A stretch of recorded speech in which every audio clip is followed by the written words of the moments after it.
C'est la fin de la semaine. On a couru un vrai marathon, on a travaillé fort, mais on a surtout l'impression d'avoir passé notre temps à éteindre des feux plutôt qu'à vraiment avancer.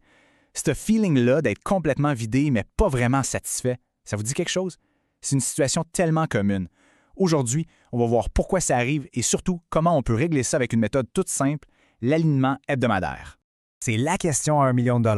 Pourquoi on met tant d'efforts pour, au final, voir si peu de progrès concrets? L'équipe est engagée, les gens font leurs heures, mais les résultats, eux, ne suivent pas toujours. C'est frustrant pour ne pas dire démotivant. Cet écart entre l'effort qu'on met et le progrès qu'on voit, c'est le symptôme numéro 1 d'un manque d'alignement. Allons voir ça de plus près. Et voilà, le mot-clé, c'est l'alignement. Imaginez une équipe de rameurs. Si tout le monde rame, mais chacun à son rythme et dans sa propre direction, le bateau tourne en rond. Ça fait beaucoup de vagues, beaucoup de mouvements, mais ça n'avance pas. Par contre, quand chaque coup de rame est parfaitement synchronisé, l'équipe avance, puissamment, ensemble. C'est ça la différence entre juste occuper et être réellement productif. OK, donc creusons un peu. Le vrai problème, c'est rarement un manque de volonté ou d'effort. Non, le vrai coupable est beaucoup plus subtil et il se cache souvent juste sous notre nez. C'est le manque de clarté.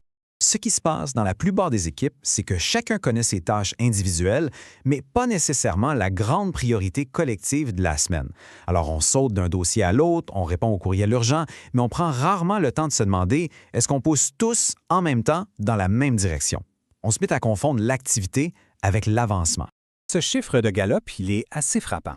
Seulement 46% des employés disent savoir clairement ce qu'on attend d'eux au travail. C'est moins de la moitié. Pensez-y une seconde. Ça veut dire que plus de la moitié de l'équipe joue un match sans vraiment connaître les règles du jeu ou même le score. Imaginez l'impact que ça peut avoir sur l'engagement et l'exécution quand les attentes sont aussi floues. Et ça m'amène à une citation de Donald Fleming, le président de M360, qui résume parfaitement la situation. Dans les moments de chaos, la solution, ce n'est pas de demander aux gens de courir plus vite. C'est de prendre une pause et de s'assurer que tout le monde regarde vers le même point à l'horizon. C'est une question de direction, pas juste de vitesse. Alors, comment on fait pour savoir si une équipe manque d'alignement? Les symptômes sont assez faciles à reconnaître. Les mêmes sujets qui reviennent sans arrêt dans les réunions, les suivis qui sont faits à la dernière minute, les urgences qui dictent l'agenda de tout le monde et les rencontres qui ressemblent plus à un tour de table qu'à une séance de prise de décision. Et attention, ce désalignement-là, il a un coût bien réel, qu'on peut même mesurer en heures perdues. Des études sérieuses menées par Asana et Atlassian montrent qu'une partie énorme de notre temps, parfois jusqu'à 60%, est complètement grugée par ce qu'on appelle le travail sur le travail, c'est-à-dire la coordination, la recherche d'infos, les suivis. Autrement dit, on passe plus de la moitié de nos journées à essayer de comprendre ce qu'on doit faire au lieu de le faire. Bon, la bonne nouvelle dans tout ça, c'est qu'il y a une solution. Une solution simple et vraiment élégante. On ne parle pas ici d'ajouter une autre réunion interminable à l'horaire, non. On parle d'instaurer un rituel. Un rituel court, puissant et hyper ciblé pour ramener la clarté. Voici la méthode en 4 étapes. Alors, voici la méthode. C'est simple comme bonjour, ça tient en 4 points. Premièrement, clarifier le résultat attendu pour la semaine. Pas une liste de tâches, là, le vrai gain de la semaine. Deuxièmement, nommer les vraies priorités. Les 2 ou 3 choses qui doivent absolument avancer, peu importe ce qui arrive. Troisièmement, exposer les blocages. On doit parler ouvertement de ce qui nous ralentit. Et finalement, quatrièmement, assigner un responsable clair pour chaque action. Un nom, une responsabilité. C'est tout. OK, la théorie, c'est une chose. Mais en pratique, ça donne quoi? Parce qu'un bon système, c'est ça qui transforme les bonnes intentions en performances réelles. Prenons le cas de Karine, qui dirige une équipe de 11 personnes. C'est lundi matin, c'était le chaos total. Tout semblait être une priorité. Les réunions s'étiraient en longueur, les suivis se multipliaient et l'énergie de l'équipe se dispersait dans tous les sens. Avec l'accompagnement de M360, elle a mis en place ce simple rituel d'alignement. 25 minutes, une fois par semaine. Le premier résultat, après seulement 8 semaines, est juste spectaculaire. Une réduction de 32% du temps total que l'équipe passait en réunion de suivi. Ce n'est pas juste un chiffre sur une diapositive, là. Pensez-y, ce sont des heures de travail redonnées à l'équipe chaque semaine. Du temps pour exécuter, pour créer, pour innover, au lieu de juste parler de ce qu'il faudrait faire.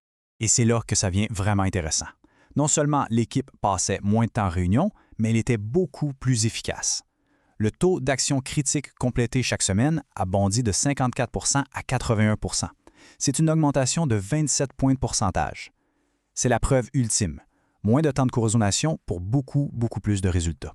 C'est ça, la puissance de la clarté. Chez M360, notre philosophie est simple. On n'est pas ici pour vous éduquer, on est ici pour vous activer. C'est pour ça que ce rituel s'intègre dans un système complet d'outils concrets. On a l'application M360+ pour bâtir des habitudes de leader, M360 Meet pour rendre chaque réunion efficace et la plateforme M360 Compass pour lier tout ça à la performance globale. Tout est conçu pour une seule chose, transformer vos intentions en résultats. On approche de la conclusion. Et si le but ultime de tout ça, de l'alignement, ce n'était pas juste la productivité, mais quelque chose d'encore plus fondamental? Voilà. C'est ça la grande idée à retenir. La clarté qu'amène l'alignement, ça permet de faire de meilleurs choix, de mettre l'énergie au bon endroit au bon moment. Ça devient plus qu'une simple tactique de productivité, ça devient une compétence stratégique de leadership. C'est ça la promesse d'un bon alignement. Il ne vole pas de temps, il en redonne. Et ce que ça change concrètement pour une équipe, c'est simple. Plus de clarté, plus d'imputabilité, plus de mobilisation et, au bout du compte, de bien meilleurs résultats. Alors pour terminer, je vous laisse avec cette question. Avant même d'ouvrir votre agenda, est-ce que vous seriez capable de nommer les 3 choses qui doivent absolument avancer la semaine prochaine? Si la réponse ne vient pas tout de suite, c'est normal. C'est le principal défi de nombreux leaders. M360 accompagne des dirigeants et des gestionnaires depuis plus de 15 ans pour justement répondre à ce genre de défi, avec un taux de satisfaction qui dépasse les 99 %. Alors la question est, quel est votre principal défi en leadership ou en gestion? Contactez-nous pour en discuter. M360, révélez le leader en vous.